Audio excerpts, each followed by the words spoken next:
కేవలం 7,999 up to 10 kgs వరకు బరువు తగ్గి అధిక బరువు నుంచి వచ్చే ప్రధాన సమస్యలను దూరం చేసుకోండి.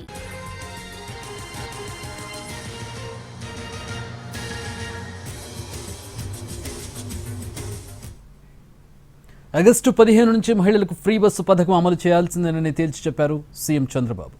అధికారులతో రివ్యూ చేసిన ఆయన మహిళలకు జీరో ఫేర్ టికెట్ ఇవ్వాలని ఆదేశించారు.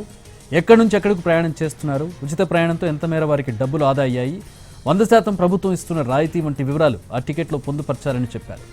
జీరో ఫేర్ టికెట్ ఇవ్వడంతో ఎంత లబ్ధి పొందారనే విషయం మహిళా ప్రయాణికులందరికీ సులభంగా తెలుస్తుందన్నారు సీఎం. ఇందుకు సంబంధించి సాఫ్ట్వేర్ సిద్ధం చేయాలని ఆదేశించారు. ఆర్టీసీకి భారం కాకుండా ఇతర ఆదాయ మార్గాలు పెంపొందించుకోవడం, నిర్వహణ వ్యయం తగ్గించుకోవడం ద్వారా సంస్థను లాభాల బాట పట్టించాలన్నారు చంద్రబాబు. ఎలాంటి మార్గాలున్నాయి, ఎటువంటి విధానాలు తీసుకురావాలి అనే దానిపై ఒక కార్యాచరణ రూపొందించారన్నారు.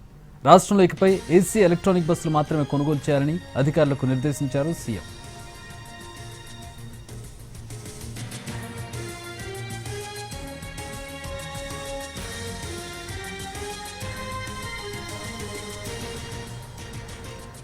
ఆగస్టు 15 నుంచి మహిళలకు ఫ్రీ బస్సు పథకం అమలు చేయాల్సిందేనని తేల్చి చెప్పారు సీఎం చంద్రబాబు.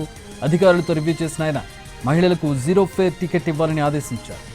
ఎక్కడి నుంచి ఎక్కడికి ప్రయాణం చేస్తున్నారు, ఉచిత ప్రయాణంతో వాళ్ళకి ఎంత మేరకు డబ్బులు ఆదా అయ్యాయనే విషయం వారికి తెలియాలన్నారు. 100% ప్రభుత్వం ఇస్తున్న రాయితీ వంటి వివరాల టికెట్లో పొందుపరచాలని చెప్పారు. జీరో ఫేర్ టికెట్ ఇవ్వడంతో ఎంత లబ్ధి పొందారనే విషయం మహిళా ప్రయాణికులందరికీ సులభంగా తెలుస్తుందన్నారు సీఎం. ఇందుకు సంబంధించి సాఫ్ట్వేర్ సిద్ధం చేయాలన్నారు.